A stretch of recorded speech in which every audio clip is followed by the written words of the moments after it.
Okay, here we go.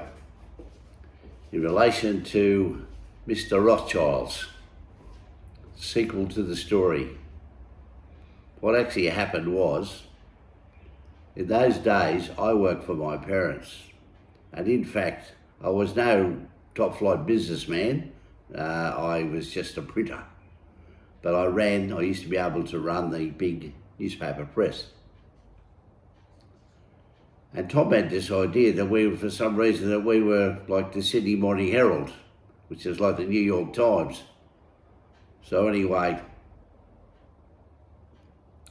out of the blue, about 6 months after I arrived home, I get a phone call. And you wouldn't know, it's Herb Rothschild's on the phone. And the printing press is in the background, belting along, making a hell of a lot of noise.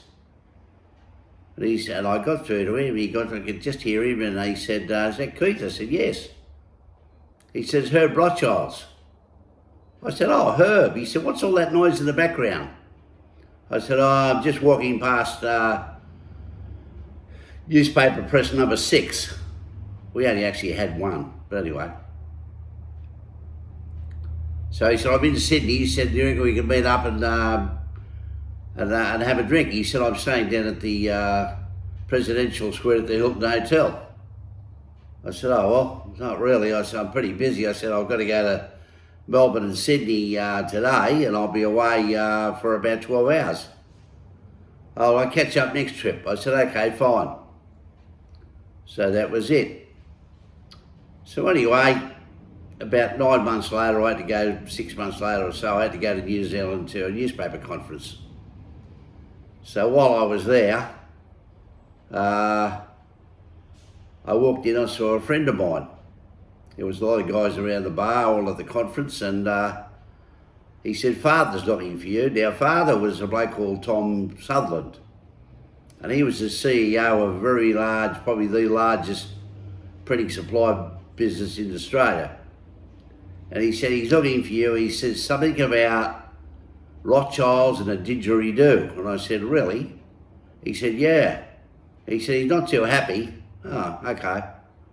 So I said, I'll just stand over there behind the door. So I'm standing over behind the door. Next minute the door opens and here's Father, or Tom as it is. And he said to me, I've been looking for you. I said, why have you been looking for me? And he said, you know when you were in the US last time? I said, yeah. And he said, you went to Brown Manufacturing? I said, yes. He said, who we represent here in Australia? I said, yes. He said, you told Mr. Herb Rothschild that you were larger than the Sydney Morning Herald. I said, I did. He said, furthermore, he wanted to know where his didgeridoo was. I said, what didgeridoo? He said, that's what I thought. He said, apparently in your drunken stupor, apparently when you all went out for the night, you promised you'd send him a didgeridoo for his trophy room. I said, really? He said, you know how much it cost me to send a courier all the way across Sydney to La Perouse to the Aboriginal settlement out there, pay for a didgeridoo, bring it back to the factory, wrap it all up, he said, and then take it to the airport and send it to Chicago. I said, no idea at all. He said, it's $750. He said, and I'm not real happy about this. And I said, wow. I said, well, I didn't remember it. I said, that's how it goes. He said, but you love me anyway, don't you? And he said, yes, that's correct, I do.